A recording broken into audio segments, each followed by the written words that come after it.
भैया शादीशुदा नहीं होते ना, अगर उनकी पत्नी नहीं होती तो मैं खुद तेरा साथ देती। प्यार करना जुर्म नहीं है और ना ही उस इंसान से शादी करना जुर्म है जिससे आप प्यार करते हो। मैं खुद तुम दोनों का हाथ पकड़ के तुम्हें घर ले जाती, लड़ती तुम्हारे लिए, लेकिन तुम दोनों के रिश्ते में एक आंच तक नहीं आने देती। तूने जो किया है वो धोखा है। तूने चाचा चाची के साथ छल किया और आपने दिव्या भाभी के साथ। मेरी मानो तो यहाँ पे जो कुछ भी हुआ है उसे यहीं खत्म कर दो, इसे यहीं भूल जाओ। हम सब बदल देंगे और तू हमारे साथ घर जा। मैं कहीं नहीं जा रही।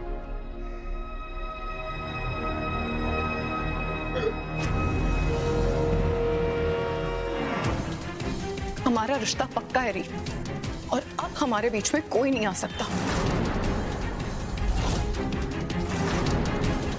हम दोनों एक दूसरे से प्यार करते हैं और एक साथ ही रहेंगे। तुझे ये बात समझ आ रही है?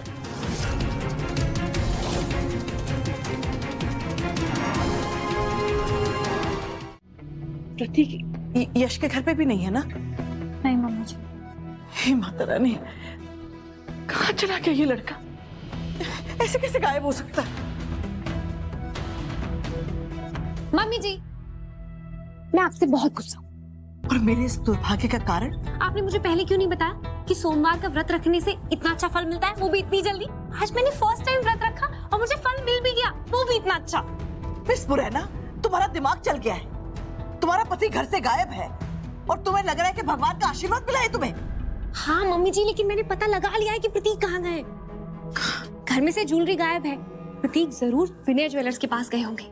वो उस ज्वेलरी को एक्सचेंज करवा के मेरे लिए न्यू डायमंड के सेट लेकर आएंगे। आपको पता है, मैंने कितने टाइम से इशारा कर रही थी कि मुझे न्यू ज्वेलरी लेनी है, डायमंड की न्यू ज्वेलरी लेनी है। लगता है फाइनली उन्हें मेरा इशारा समझ में आ गया। ये पक्का उनके लव दिखाने का तरीका है।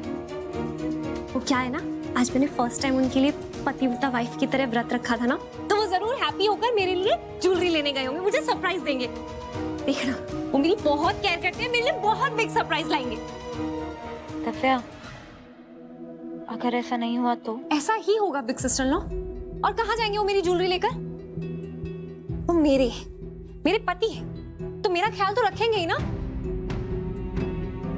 मैं कहती नहीं हूँ, लेकिन जोरू के गुलाम वाली कहावत प्रतीक जैसे हस्बैंड्स को बिल्कुल फिट बैठती है। वो तो जीते ही मेरी खुशियों के लिए है। पूनम बेटा, दिव्या बहू का जरा ध्यान रखो प्लीज। क्यों? मेरा ध्यान रखने की क्या जरूरत है?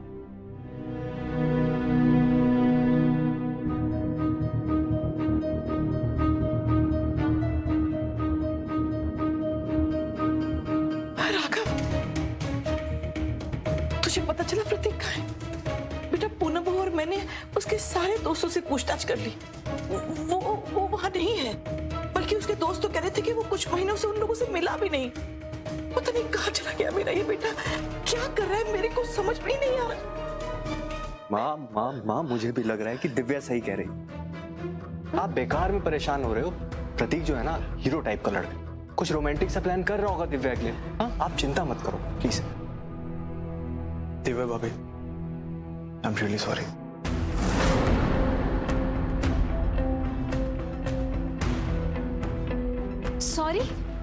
सॉरी क्यों राघव ब्रो? ऐसा क्या हुआ है कि आप मुझे सॉरी बोल रहे हैं?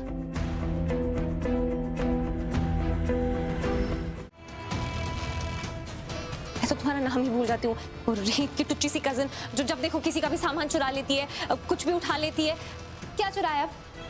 क्या लौटाने आई हो हमारे घर? बोलो।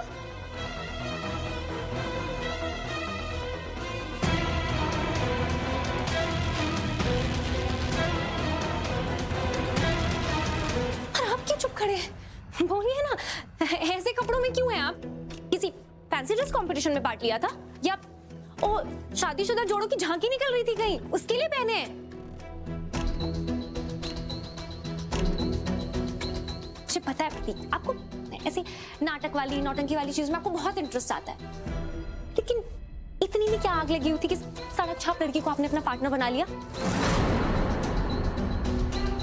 पर हाँ, बुद्धू, कोई अच्छी खानदानी खूबसूरत लड़की थोड़ी ना मानेगी ऐसी नौटंकी करने के लिए।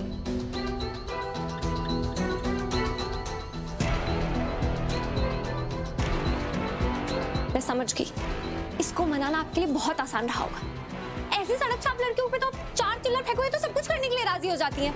तभी आपने इसको पार्टनर बनाया।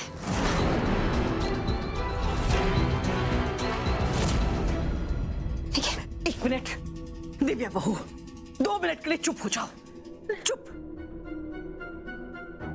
रीत, तुम्हारी बहन मेरे बेटे के साथ क्या कर रही है?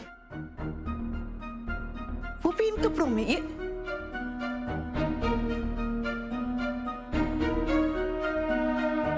और तुमने गले में क्या लटका रखा है?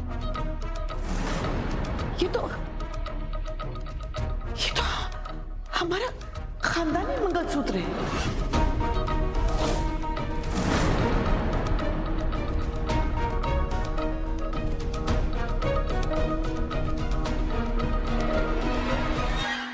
मेरे पास 3 खानदानी मंगलसूत्र थे जो मैंने अपनी एक बहू को दे दिया, तो तुम्हारे पास ये खानदानी मंगलसूत्र क्या कर रहा है?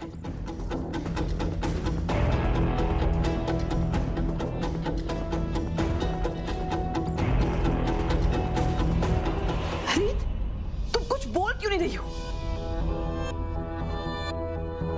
और तू क्या गूंगे बहरे की तरह खड़ा है?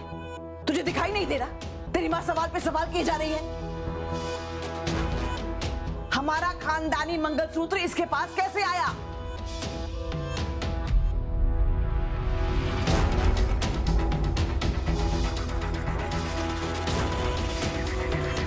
ये क्या बताएगा बुआ जी?